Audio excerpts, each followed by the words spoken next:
You know, I never really understood trigger words until I got roommates. I hated my roommates, except for you, Isaac. He watches my videos. Oh, James, you didn't hate your roommates. You just mildly disliked them. Yes, I did. When I first moved out of my house and went to college, the day I moved into my apartment and I opened the front door, this is what I saw.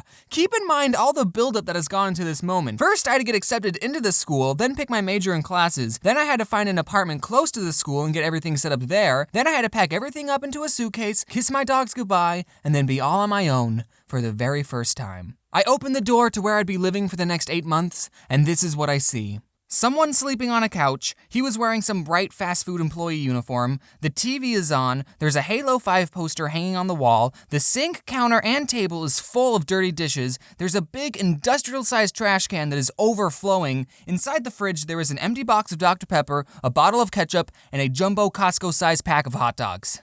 Where did all these dishes come from? Fun fact, those hot dogs were still in the fridge when I left. But the worst thing that was there was about 1 million basketball cards just lying on the floor. I'm not even exaggerating, here's proof. Okay, so I got a single room because I brought all my drawing stuff, and I would feel bad if I shared a room with someone and he had to deal with all my drawing stuff being there, and also I wanted to be alone. Looking back, I'm so glad I got a single room because that room couldn't even fit myself. Literally, I could stand in the middle of the room, hold my hands out, and without moving my feet, I could touch the walls of the room. Maybe I just have long arms, I don't know. I mean, I could settle for a small bedroom, but what made living there so horrible were the roommates. What I didn't realize is that these boys also got private rooms, so that means that they too were socially awkward and kept to themselves, which you might think is a good thing, but you'd be wrong. On the first night of being by myself, I unpack all my drawing stuff and I set it all up. And then I turned on the computer and the screen is just black. Nothing was turning on. I tried everything to fix it and it just wasn't turning on. Eventually, I contacted the people who made it, sent it in, and then I got it back working. But during that week while the tablet was being fixed,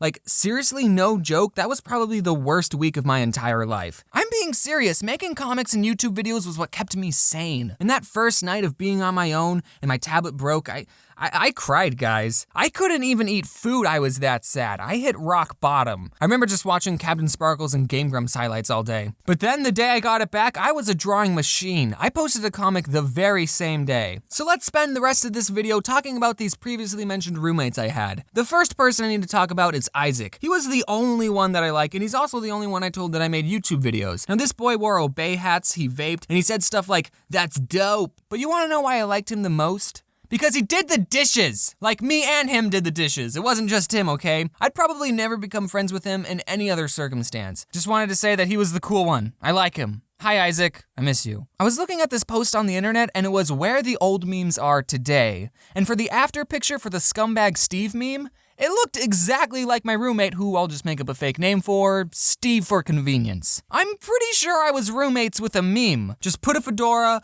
on this meme, and boom, that's my roommate, Steve. And it was a very fitting meme too. This guy wouldn't do the dishes. He always cooked this ramen thing in the microwave and would leave this gross juice stuff behind. So then when I would go to use the microwave, it would get my paper plate soggy. So I would have to check every time before I used it to make sure there was no juice stuff behind. And also at night, he watched anime without headphones, subbed. Anime has a certain sound to it. I don't know if you knew that. It's like normal Japanese, but really emphatically. Luckily, it was usually late at night when he started watching, so I would just have to get to sleep before he started and I would be all good. James, why didn't you just ask him to turn it down? I did! One night I went into his room and I said, "Hey man, can you turn it down?" And you know what? He did turn it down for that night.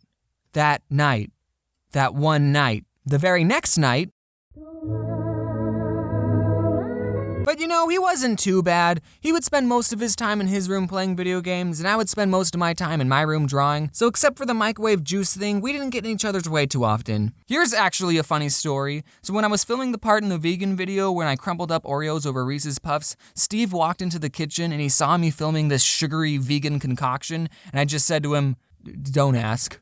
Okay, so here's the roommate that I hated the most. His fake name will be Hunter. He was the one asleep on the couch when I first walked in, and he was the one who had collected all those billions of basketball cards. Just basketball cards, and he kept them all in the front room. What's the point of having sports cards when you can't even play with them? I mean, I spend money on Magic the Gathering cards, but that's because it's an actual game that you can play with friends. What do you do with sports cards? I mean, I guess you can leave them in the front room of your apartment. Maybe one day your roommate might make a video about it though. He left his Mountain Dew bottles on the floor, he farted in public, he'd always complain that Steve didn't do the dishes, but he wouldn't do the dishes either. One time I was tired of doing everyone's dirty dishes, so I bought a big stack of paper plates for everyone to use, but Hunter took the paper plates to a party without even asking me, and he didn't even bring them back. But the worst thing this guy did, one day he told me, my ex-girlfriend doesn't want our dog anymore, so he's coming to live here.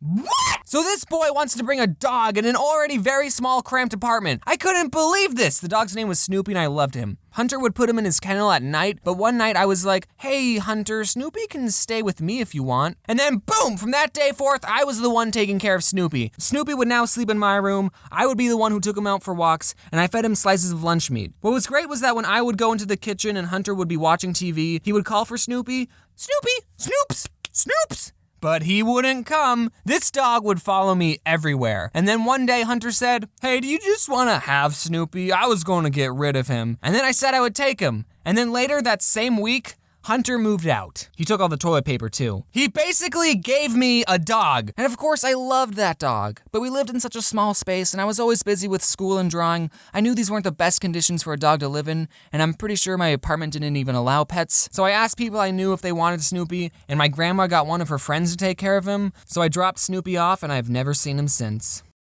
And that's it, the end.